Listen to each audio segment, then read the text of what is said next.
والقوة والمجد من الأزل إلى الأبد.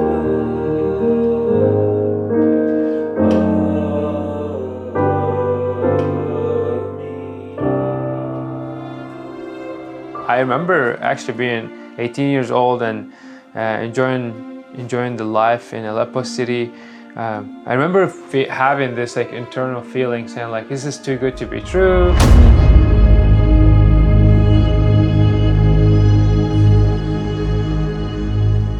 In 2011, a protest started happening in our country, and then that quickly escalated and turned into a civil war. The days that you would leave the house and we would say goodbye as if this is literally the last time we will see you. Mm-hmm.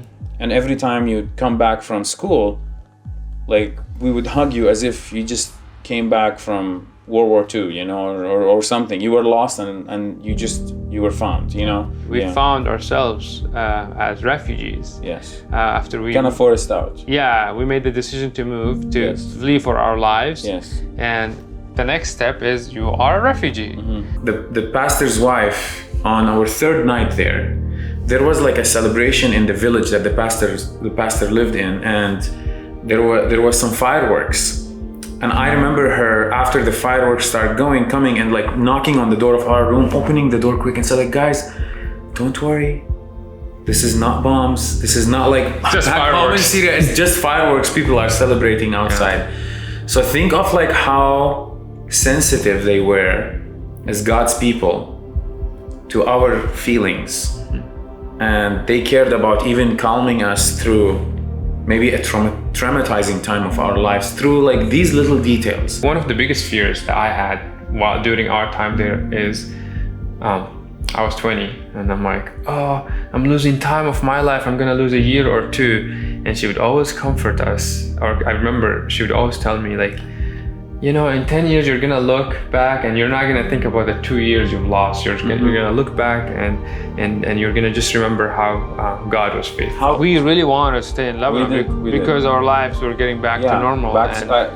College was amazing in Lebanon. Lebanon started having an immigration crisis. If you think about the two countries, Syria had 23 million people living there, and then Lebanon had 4 million. And with the war, Syrians started going there. If you have 50% of the population is refugees, and imagine what that does to the economy, to everything, to the whole country. So the Lebanese government had to impose some sort of regulations and stop accepting Syrians. And again, we were faced with a big decision that as Syrians in Lebanon, we had to figure out a way to get out of there. We were super traumatized because think of like losing college in Syria because of the war, then going to college in Lebanon, then losing college in Lebanon, losing the band in Syria and the ministry in Syria, then losing the band and the church community and the church community in Lebanon. You know, so every loss we have gone to twice, and I do feel like we had no choice but trusting in Jesus, but clinging tight to Jesus. It paid off.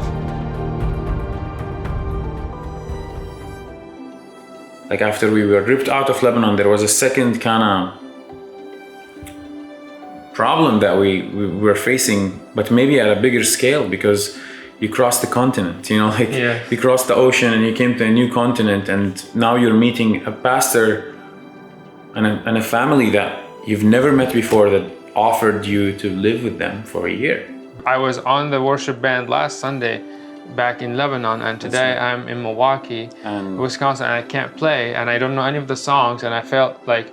And who knows if I'm gonna be able to do it again. I felt like I will never be able to play on the worship team again. God doesn't delight in our pain. He doesn't like us to go in pain, but I think this pain can be used to grow us and mature us if we allow ourselves to see God's hand working through the painful times. Like I couldn't imagine going through this, what we went through, without having all these people around us through every step, every journey. And it wasn't always the same people, but it was the church. And I think that is just the pure love of God.